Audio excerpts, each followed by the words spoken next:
Virus की वबा के चलते मुल्क भर में नाफिज किए गए लॉकडाउन से ऑटो ड्राइवर्स का तबका सबसे ज्यादा परेशान नजर आ रहा है।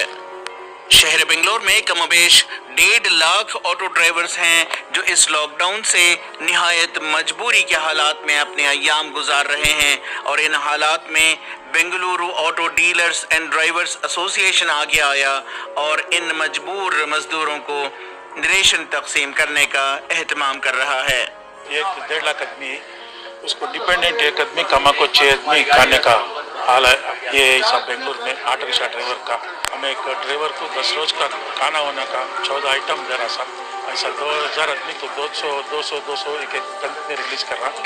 हमें फंड भी सबका ने कुछ को हमारा फंड्स भी डाल को कर रहा। 200 आदमी को 10 रोज देना 14 तलक देना का तो ये प्रोग्राम बना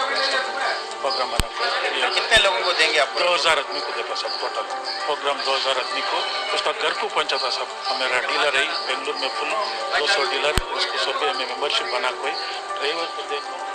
इस मौके पर ऑटो डीलर्स एसोसिएशन के सदर शेख अहमद ने बताया कि उन्होंने लॉकडाउन के दौरान ऑटो ड्राइवर्स को पेश आने वाली परेशानियों के मुताल्लिक मरकजी और रियासती हुकूमत को मकतूब रवाना किया था कि इस पेचीदा मसले के मुताल्लिक कोई हल निकालें, लेकिन उन्हें अभी तक कोई जवाब नहीं मौसूल हुआ। तो ये 10,000 आदमी की तरफ से हमें गवर्नमेंट को, सेंट्रल गवर्नमेंट को, स्टेट गवर्नमेंट को भी मेल पे ये बैठ के ईमेल भेजने के बाद अभी तक रिप्लाई अभी आया नहीं हमारे को। हमें 10,000 ड्राइवरों को भी कुछ ना कुछ करना है, रोज कमा के खाने वाले बोल के गवर्नमेंट से आगे गवर्नमेंट के आने के बाद भी क्या करना करेंगे। तब तक 2,000 आदमी को हमें देना बोल के हमें एसोसिएशन से 2,000 आदमी को देने के वास्ते कोशिश करके शुरू करेंगे।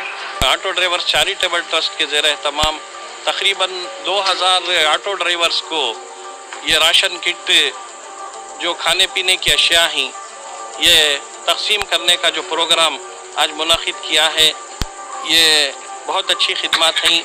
साथ ही साथ इंसानों की मदद जो है इंसान करना यही है इबादत, यही दीन और ईमान कि दुनिया में काम आए इंसान के इंसान। ये एक है लंबा सफ़र और मुख्तसर सी ज़िंदगी, दूसरों के काम आए है अगर तो ज़िंदगी। यही कुरान में है, यही ग्रंथों में है, यही बाइबल में है, यही पुराण में है कि इंसान की खिदमत करे, अमन से रहे, शांति से रहे। ईटीवी भारत के लिए बेंगलोर से रफीक जब्बार।